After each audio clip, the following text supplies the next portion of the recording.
Welcome to episode 2 of ECW on FX.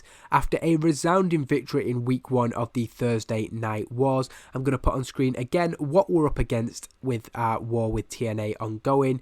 We've got a strange locker room incident. I opened this expecting it to be some sort of positive interaction between the two, but Tommy Dreamer of all people being obnoxious and beating up CM Punk after a fight broke out between them.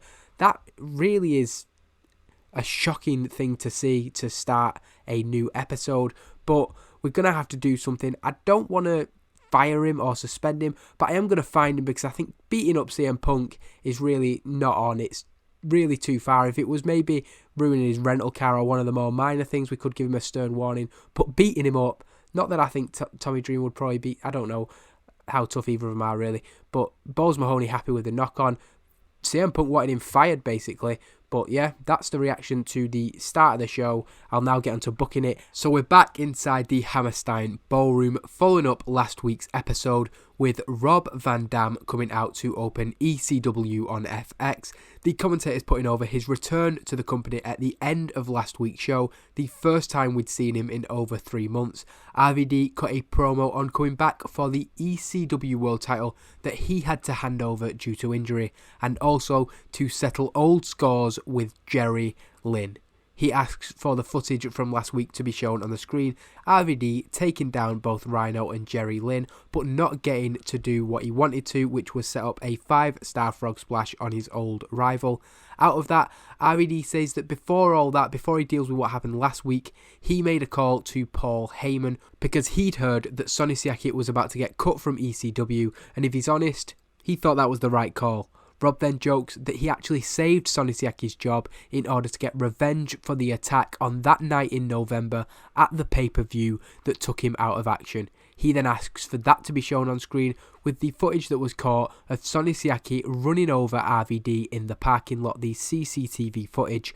RVD says that he is returning to action tonight because he made that call, Heyman made the match, he's getting payback on the muscle of the hustle, and then after he does that, Paul's free to fire his ass like he was going to in the first place. So it's a really good segment to open the show, and it shows how valuable Rob Van Dam is to the roster and how much we've missed him. He improvised well, he got the crowd off to a strong start and got the crowd hotter and gained heat to the storyline. All in all, an excellent, almost perfect segment to start the show.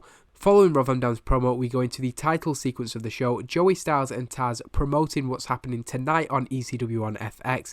However, before they can promote too much, they are distracted by an incident that is taking place on the ramp. RVD had been confronted by Rhino and Jerry Lynn, who weren't happy with him getting involved in their business last week.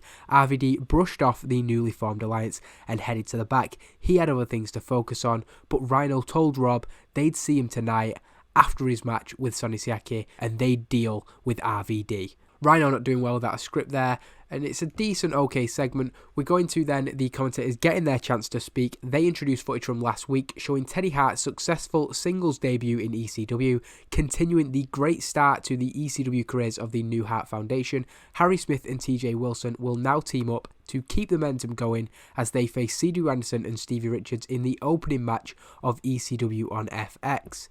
It's not as good as the opener from last week, that brilliant tag team match, and overall it's some average performances, not great. Of course, the Stampede Bulldogs, new members of the roster, young guys who are going to develop, so it's not too bad for them, but they do pick up the victory over the Extreme Horsemen. TJ Wilson pinning C.W. Anderson with a heart attack from the two men. A good win for the Stampede Bulldogs, and Teddy Hart joins them in the ring after the match, celebrating another victory. They're still undefeated in the company. Another story develops on the outside, however, as Steve Corino is in deep conversation with Paul Burchill. Whatever they're speaking about didn't require them to be at ringside as they headed up the ramp, leaving the defeated Anderson and Richards behind. We then get the sit-down interview from William Regal. He's sat staring straight at the camera.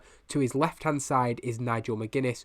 To his right-hand side is Bryan Danielson, who debut with really good gimmicks. Great for Daniel Bryan, who is a wrestling machine, legitimate and a troublemaker gimmick very good for Nigel McGuinness.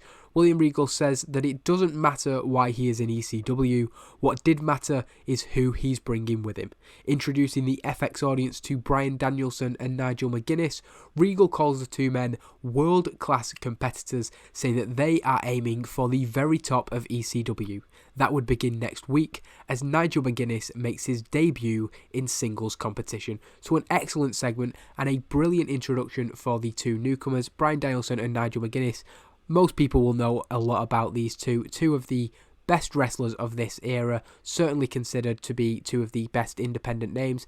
A brilliant segment, really happy with that. William Regal is going to be a huge part of the show because of his promo skills, up there with Paul Heyman, unparalleled by anybody else in the company. And we go then into a recap package. Speaking of new tag teams, Low-Ki and Xavier enjoyed a successful debut as a duo last week. The commentators introducing footage of the first ECW match to ever air on FX. They defeated the ECW World Tag Team Champions, something of an upset against the previously undefeated Havana Pitbulls. We then cut to the back. CM Punk is seen to be confronted in the locker room by Steve Corino in a bit of a disappointing segment. I'd hope for better considering it's involving these three. Corino is backed up by Paul Burchill. Punk suggests that Rhino should be the one that Corino's angry with, but Corino says that Rhino was only doing what he had to become the champion. Punk can't believe what he's hearing and questions if Corino even cares about his sister at all. Is this just his way of getting back at Punk for beating him twice in the last 6 months? This annoys Corino and Burchill grabs Punk by the neck, pinning him against the wall. Steve Corino tells Punk that he warned him what would happen if anything happened to Allison, but Punk fires back. While a brawl looks likely, a number of members of the locker room come between the two men, ensuring the situation develops no further. So CM Punk getting bullied in the locker room, I promise that wasn't a segment I made because of what happened with Tommy Dreamer. That's just a coincidence. I was actually going to have Dreamer run in and help CM Punk, but I've just kept him off the show tonight because he's obviously not in a good mind frame. Starting a fight with Punk, that was ridiculous. It's not a great segment, but it's a storyline that we're going to keep going with, and I think we will get better segments eventually, particularly if we have a big promo between CM Punk and Steve Corino. That's not to say that he's no longer involved with Rhino and Jerry Lynn, because of course he still wants his rematch and he still wants those titles back that he lost. Before the second match of the show, the commentators introduce us to some footage that explains the story of the full-blooded Italians. Again, this week is more about introducing new characters to the people who haven't seen them before. Tony Mamaluke and Little Guido were long-term friends and partners, but they hit a bad patch, a bad run of losses, which led to tension between the two. Tony Mamaluke picked up a win in a friendly match between them, but lost in a rematch when Chuck Palumbo debuted to help Little Guido to victory. This spelled the end of the group as we know it, with a third match between the two resulting in Trinity showing her allegiance to Little Guido and Chuck Palumbo. The new FBI, Guido, Palumbo and Trinity, at guilty as charged, they picked up their first victory as a team and will look to follow that up in the next match. It's a fairly decisive one-sided victory in 4 minutes and 44. Guido head and shoulders above everybody else. He's really good. Unfortunately, Chuck Palumbo has no chemistry with Trinity, so we'll probably not have her as his manager and just focus it on Guido and Trinity being the duo. But the FBI pick up a win when Little Guido pins Tony Mamaluke. Chuck Palumbo did the absolute majority of the work, hitting a full throttle to Tony Mamaluke, but Guido came in to add insult to injury, to rub the nose in the fact that he is the better man of the FBI, which was proven a few weeks ago on CyberSlam. Little Guido and Chuck Palumbo then stand tall in the ring, picking up a decisive victory over Balls Mahoney and Tony Mamaluke, again introducing a new duo, a good debut performance for them on FX. Sonny Siaki is then interviewed in the back, and it's not bad considering that it's involving Sonny Siaki. He's interviewed by Jade, and he works the crowd well, using the freedom to improvise to his advantage. I kind of wanted to give him enough rope to handing himself. If it was a terrible performance, we'd definitely cut him. As for the promo itself, Siaki responds to RVD's claim that he was about to get cut, saying that RVD can have his jokes because Sonny isn't here to joke, he's here to finish the job he started at November to Remember. Siaki then changed his tone and shouted loudly throughout the rest of the promo, saying that the hustle is coming back, it's going to be stronger than ever, there's no way he's getting cut. because before anything else happens, he's ending the career of Rob Van Dam tonight. We then get the commentators promoting the main event once more, showing footage that Rob Van Dam introduced earlier in the night. We've seen it before, but we just want to show it again before the main event. The incident from November to remember, the parking lot attack that cost Rob Van Dam the ECW World Championship and over 3 months of his career. RVD may be considered a laid-back guy, but the idea tonight is that he's fired up and he is out for revenge. A 60C rating, I'm almost certain that is the best match we've ever got out of Sonny Siaki.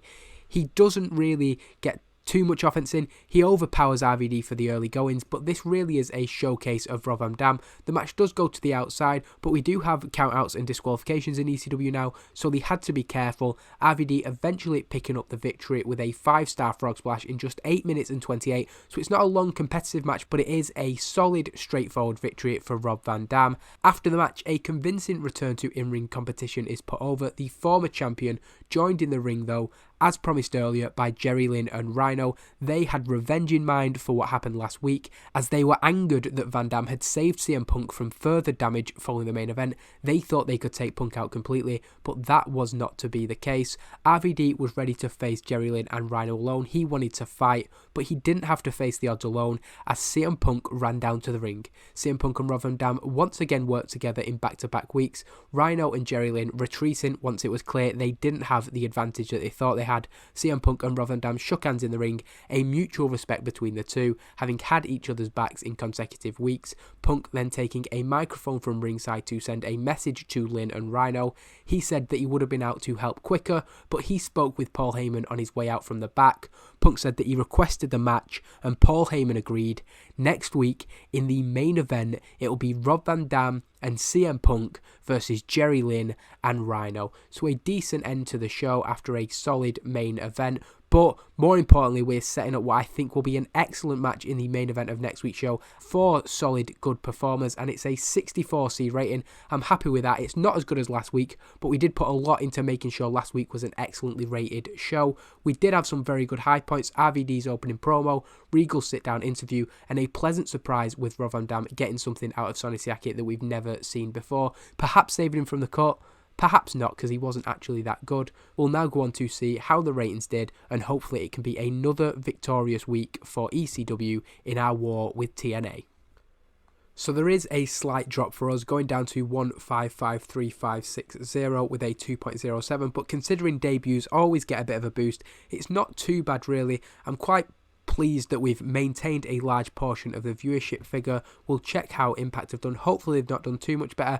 A 1.317. They have certainly took some viewers from us. It's a 1.75 versus a 2.07. So again, not a huge difference between the two companies. They got a 64, which was a good rating for them. Our show got a 64 as well. So in terms of that, it was a even week. In terms of attendance at the show, I'm pretty sure again we were fairly even. We've just got 201 more people, so nothing in it there. But in terms of TV ratings, we are still winning, and that is 2 weeks in a row. Very happy to see that. The war so far very much in the favour of ECW.